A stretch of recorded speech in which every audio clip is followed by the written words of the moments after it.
This is the Citizen Link Report. If you find our insights helpful, would you support our video efforts? Your gift of $25 or more goes a long ways. Covers the crew, lights, cameras, all that.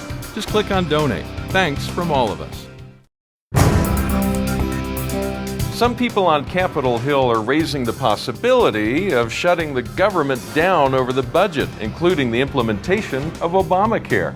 This is the Citizen Link Report. I'm Stuart Shepard, along with our Executive Director, Tom Minnery. Hi, Tom. Hello, Stuart. Tom, it seems like every year about this time, the conversation comes up. What about shutting down the government? There's this big fight over that, and it's who's going to get blamed, and on it goes. Help us understand why that happens every year right about now. Well, it is becoming a rite of summer, and the reason is that the government continues to spend more than it is allowed to borrow by law. So each time this budget ceiling, debt ceiling happens, they've got to raise the ceiling a little bit, and the ceiling of $16.7 trillion of debt will be reached in September. So once again, the big hue and cry is, are we going to raise the debt ceiling so government once again can conduct its out-of-control spending, or are we going to bring sense to the process, reduce the spending so we don't have to raise the debt ceiling? It seems most people have the fundamental understanding of a budget. You have money coming in, you spend that money, and whatever's left over you put in savings. The government doesn't work that way. The money comes in, they spend that money, and then they spend more money, and then they come to you and ask for more.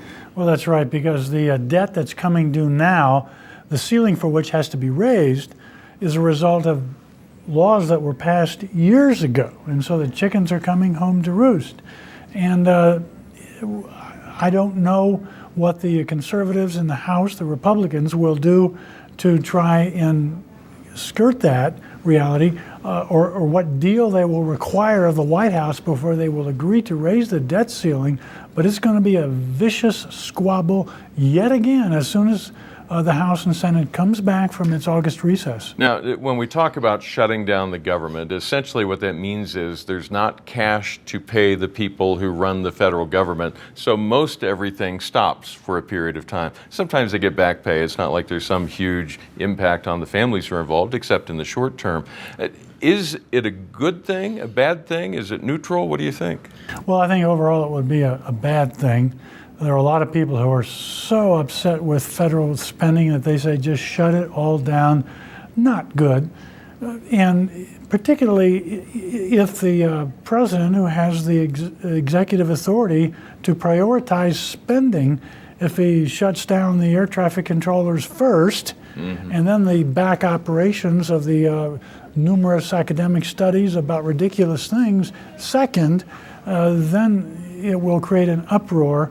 But overall, I don't think the government will be shut down, because I think the conservatives, who are carrying a big stick these days under the leadership of John Boehner, House Speaker, I think they will exact some more spending cuts from the White House and then agree reluctantly to raise the budget, or raise the debt limit, and look forward to next year's election when they can make increased gains in the Senate and exercise more political clout all around. And what you suggest that the president would do is not hypothetical. We're seeing that right now. That's how he handled the sequester. He cut the things that impact regular people first: the White House tours, fireworks at the Air Force Academy, the Thunderbirds and the Blue Angels, and things that most Americans, where they come in contact with the federal government, if you will, things that are noticeable or things that they would plan a family outing around. He cut those first, including also about a third of the fighters and the bombers, while meanwhile other things were not cut that now even the federal, the Defense Department is saying, we're going to take money from lower priority items and put the planes back in the air. Well, if they're lower priority items now, there were lower priority items in January and February, which they did not choose purposefully so. Right, but bear in mind, that was not a result of the government shutting down. That was a result of the severe cuts required by the so-called sequester, which is a result of the Congress and the White House not being able to agree on sane, orderly cuts to the federal government. So you had these willy-nilly cuts of $1.5 trillion over the next 10 years, half of which come from defense and half which come from the rest of the discretionary budget, simply because the two sides, Republicans and Democrats, cannot agree. And the idea of the sequester came from the White House. Well, That's it where did. it was proposed.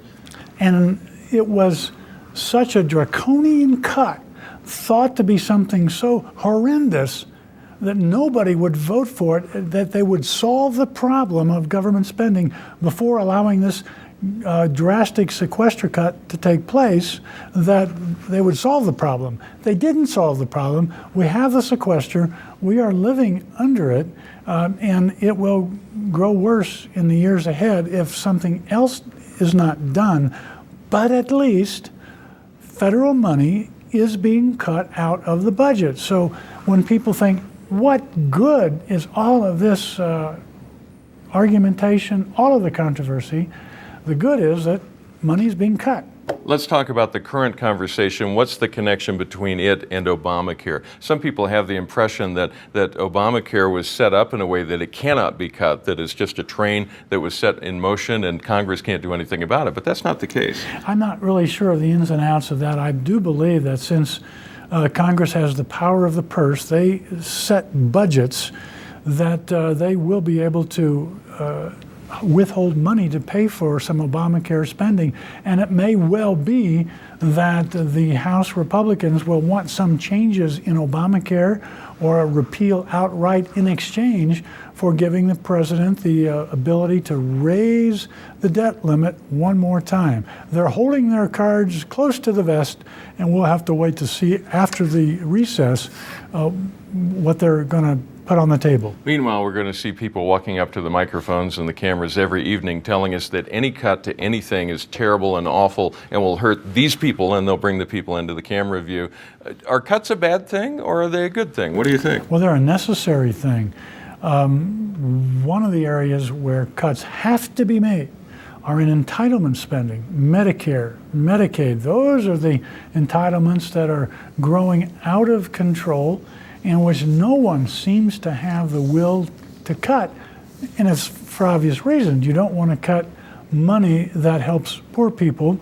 You don't want to cut money that helps old people.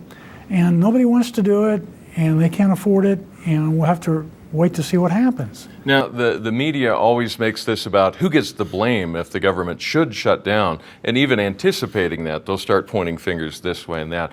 We can be confident that the media will blame conservatives, no matter how it plays out as we move toward this. That's something we all should just keep in mind as we watch media reports and see news reports about this. They're going to spin it a certain way, and we need to be able to see through that. Well, that's right, and I doubt that the government actually will be shut down simply because they've been here before in 2011 and they did not shut the government down. They found a way to circumvent the need to do that.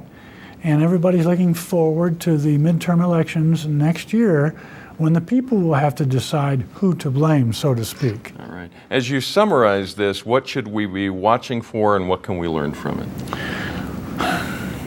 I think that it's going to get down into the weeds so quickly that it will be hard to understand exactly what is going on. Reporters who cover these things tend to talk in shorthand because the members of Congress tend to talk in shorthand. Yeah. Try to listen to whether there are real cuts being made or merely cuts in the increase of the federal budget. Describe what that means real quick. A lot of people may not understand the way that Washington talks about cuts. For years, when Washington talked about cutting the budget, when congressmen went home to say, I supported a cut in the budget, all they were saying was, the bureaucrats wanted to raise the budget this much. I said, no, we're only going to raise the budget that much. Therefore, I cut part of the budget. But the operative word is they raised it that much. Of course they did. Of course they did. In this era, with all the weeping and wailing and gnashing of teeth, we are starting to talk about real cuts. And that is the result of the Tea Party movement in 2010. And Stuart, I think that is good news. The Tea Party is still a pressure on John Boehner to stay as conservative as he can be. And John Boehner has to deal with Harry Reid in the Senate, the liberal Democrat. He's got to deal with President Obama in the White House. Those guys are not fun to deal with. And the pressure from the Tea Party continues to drag drag Speaker Boehner back into the conservative mold. So that's a good thing. I'm pleased overall that the Tea Party is not yet a party. I could see that by now, those 87 congressmen elected under the Tea Party banner in 2010 might have folded their tents and gone out and formed a third party called the Tea Party. They have not. They remain in the game. They are pressuring the rest of the Republicans as hard as they can, standing their ground as best they can, getting real cuts, not nearly the cuts that they wanted to make. I remember when they came in 2010, took their seats in 2011, they said, we want to cut $100 billion the first year. Didn't get anywhere close to it, but they're still there. So I see a glimmer of hope in that. All right. Tom, thank you for your insights. Thank you for your comments. We'll keep talking about this as we move along here. And thank you for writing to us. We enjoy getting your comments, your questions, your criticisms. We read every note that comes in. We don't always get to respond to everyone, but we do take in what your suggestions and thoughts are. We encourage you to pray for our elected officials. A lot is going to be said over the coming weeks and months. Help them to stay the course, to talk about actually bringing this humongous government of ours under control as we move forward as a nation and not just as fractured parties across the fruited plain. And remember, stand tall and be heard.